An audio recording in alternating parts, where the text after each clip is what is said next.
Namaskar and hello. Welcome to your favorite Shridevi Classes YouTube channel, a channel which inculcates interest and confidence in science and engineering education by clarity of concept and right understanding. Today in our playlist class 12th physics, we'll study electric field intensity and potential produced by an uniformly charged infinite plane sheet, and we'll find that electric field exists normal to the plane sheet and is uniform and won't change its magnitude and direction with change of positions. We'll also study superposition action and got resultant electric field produced by more than one parallel plane sheets, and we'll calculate potential difference in that uniform electric field. Let's start. We have given a very large positively charged plane sheet with uniform surface charge density sigma coulomb per meter square. Electric field of this positively charged plane sheet in middle positions acts normal to the surface of charge sheet and is outward as shown by these black arrow lines and these red arrows. Electric field exists only perpendicular to this plane sheet and there won't exist any component of electric field along the surface of this plane sheet. If observation position is middle of this plane sheet and its displacement from plane sheet is small compared to the dimensions of plane sheet, then we'll find that around this observation position electric field is everywhere uniform, got the same magnitude and direction, and is represented by these parallel and equidistant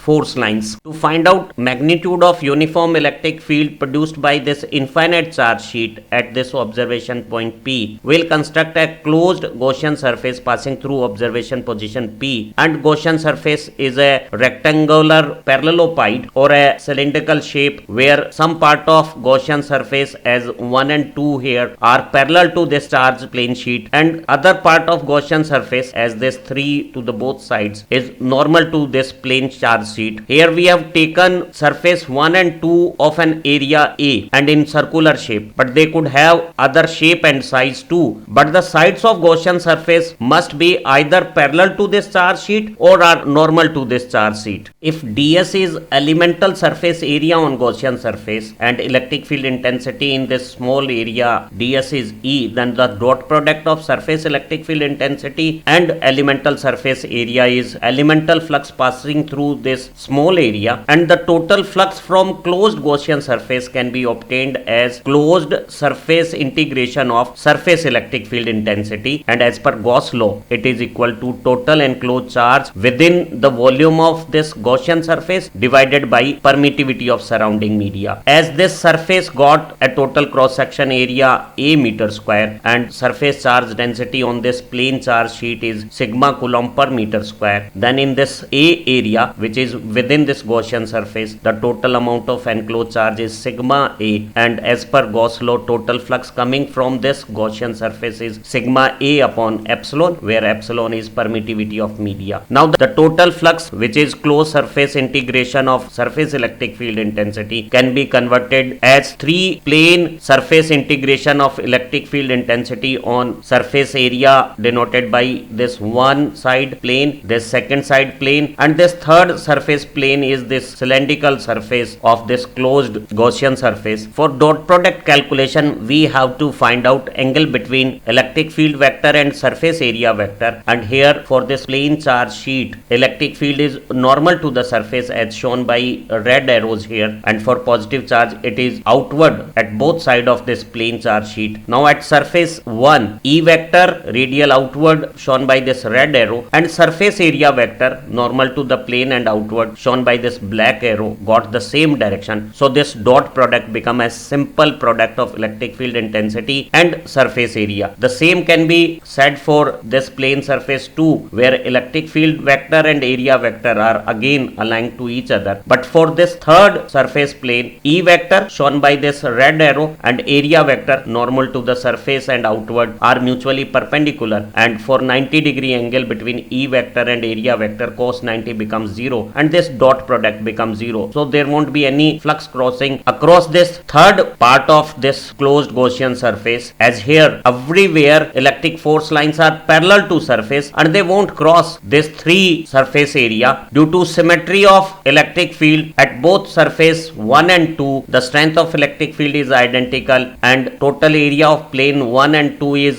A. So the total flux from plane A is EA, and from plane 2 it is again EA. Both flux are outward and positive. So the total flux from plane 1 and 2 is 2 EA, and there is no flux from plane 3. So total flux from Gaussian surface become equal to total enclosed charge sigma A. Sigma is charge per unit area, and A is charged area enclosed in Gaussian surface having total charge sigma A. Then total charge enclosed divided by permittivity becomes total amount of flux. Now both surface 1 and 2 got identical amount of flux, half of total 2 EA. So flux from one surface is E into A, and as per this mathematical calculation it is half of total flux sigma A upon epsilon. So simplification will cancel A, which is at both numerator side, and electric field become ratio of surface charge density and 2 times of epsilon. And it is clear that this expression of electric field doesn't involve distance from plane charge sheet. So everywhere at all distance positions electric field is constant and will not change with distance or position, as indicated here by this relation sigma upon 2 epsilon. For an isolate infinite uniformly charged plane sheet of surface charge density sigma 1, electric field is uniform, and for positive charge radial outward normal to the surface and outward to the both sides with this sigma 1 upon 2 epsilon magnitude, and this strength of electric field won't change even when distance from plane sheet changes. Similarly, for infinite plane sheet of negative charge surface density sigma 2, electric field is radial but inward of sigma 2 upon 2 epsilon value, and this electric field also won't change with direction and magnitude as we change distance from charge sheet or position around this charge sheet. When two such infinite parallel uniformly charged plates of surface charge density positive sigma 1 and negative sigma 2 are placed parallel to each other with sigma 1 magnitude greater than sigma 2, the resultant electric field in between two charge plate sheets at position B or to one side of this positive charge sheet at position A or to other side of negative charge sheet at position C can be obtained by superposition principle, which says that total resultant electric field of several charges is vector sum of electric field contribution of individual charges. So here this red diagrammed positive charge sheet produce radial outward red arrow directed electric field around two sides of this charge sheet at A and B and C position. Similarly, this negatively charged sheet produce blue marked arrow electric field at both sides of it radial inward as at C position or A and B position. At position A and position C, the two electric field of positive charge sheet and negative charge sheet are opposite, and since magnitude of positive surface charge density is higher than negative surface charge density, so the magnitude of positive charge electric field is greater than magnitude of negative charge plane sheet. So the difference of two become resultant electric field in the direction of bigger magnitude or magnitude of positive charge sheet. So it is radial outward in this black arrow direction at A, and similarly the outward direction at position C is this black arrow direction in the direction of bigger magnitude, and the resultant magnetic field is difference of positive charge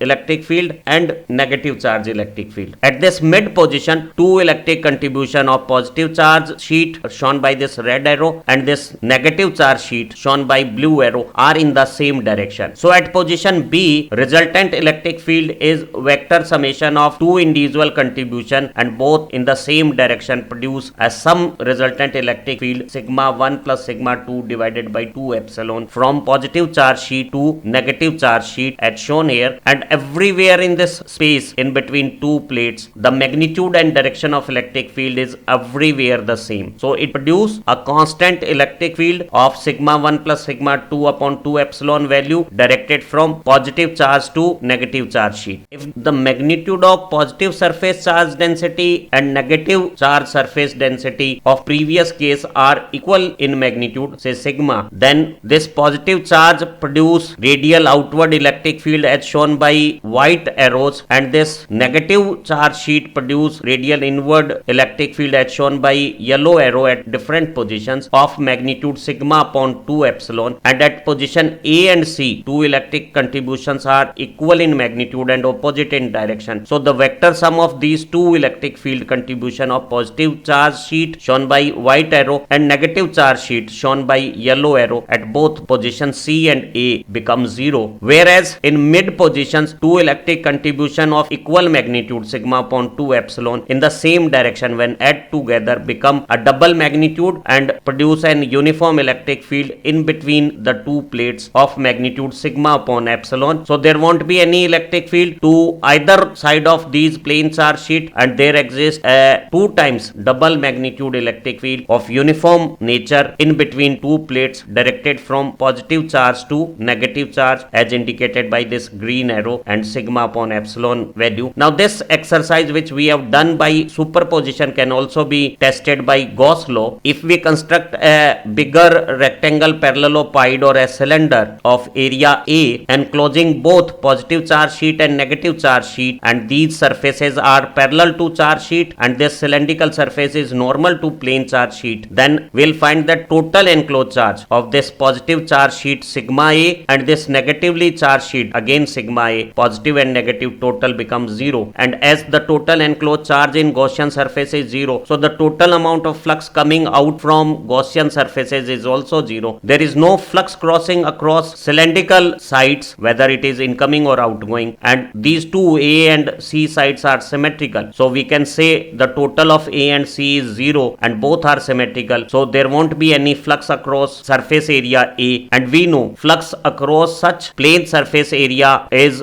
product of electric field intensity and area. Since area is not 0, only condition is that electric field at this A position or C position is 0. Similarly, if we take a Gaussian surface such that it encloses only one charge sheet and one side is outside of these two plates and second side is in between the two positive and negative charge plates, then in that case it encloses net sigma A charge and will have net sigma A upon epsilon flux. Now there is no flux across area A or this side cylinder portion, so the total flux from this A area is sigma A upon epsilon and flux is E into area, and if we simplify things then we'll find that electric field at this B position is sigma upon epsilon and flux is, since positive charge is enclosed, outward, so electric field is directed from positive charge plane sheet to negative charge plane sheet as shown by this green arrow position. So for two infinite plane sheet of opposite surface charge density but equal magnitude surface charge density plus sigma and minus sigma, there won't be any electric field to other side of positive charge plate or negative charge plate, and there exists an electric field uniform in magnitude of sigma upon epsilon value directed from normal to positive charge plane sheet to normal of negative charge plane sheet as shown by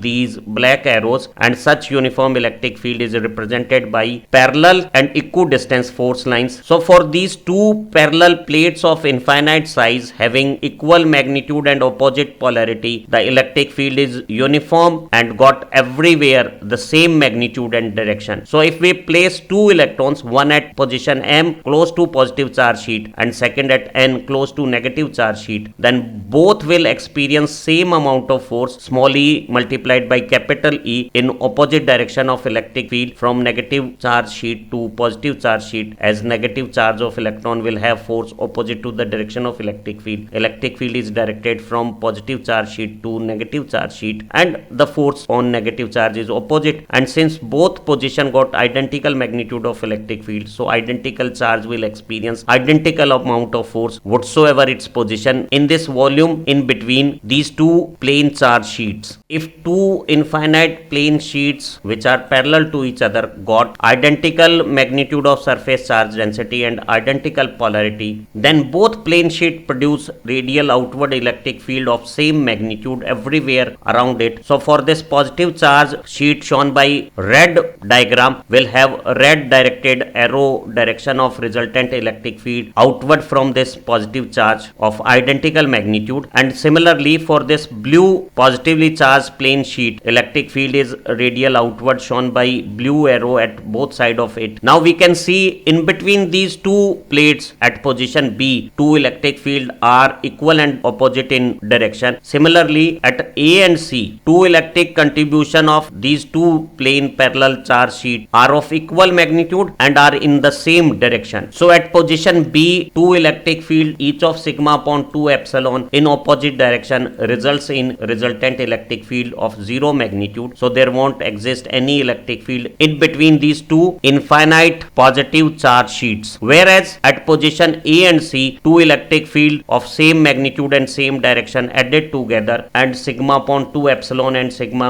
upon 2 epsilon magnitude becomes sigma upon epsilon magnitude directed outward from positive charge sheet as shown here. So if these two form a thick plane charged conductor sheet as shown here, then all charge will remain only on outer surface of conductor and there won't be any resultant electric field inside the conductor, and outside electric field from this conductor of surface charge density sigma becomes sigma upon epsilon normal to the surface and for positive charge outward at both positions. If two conductor parallel plates got an area A and they are just adjacent and parallel to each other, and if one got plus q charge and second got minus q charge, then surface charge density q upon A is the same for both, and let that surface charge density is sigma, and both got same magnitude but opposite polarity. So in this case, when two infinite charge sheets parallel to each other of same magnitude and opposite polarity are placed, then we won't have any electric field to external side of any one plate. That means to one side of this positive charge sheet or to other side of this negative charge sheet, and there exists a uniform electric field in between these two plates directed from positive charged plane sheet to negative charged plane sheet of sigma upon epsilon magnitude. In this uniform electric field, if we move a unit positive charge from negative charged plane sheet to positive charged plane sheet of d separation, then the total amount of work done becomes the potential difference between two plates of separation d. Now this potential difference is represented as force multiplied by elemental displacement is elemental work done, and we use a negative sign as displacement of positive charge is done against the direction of electric field, and the total work done is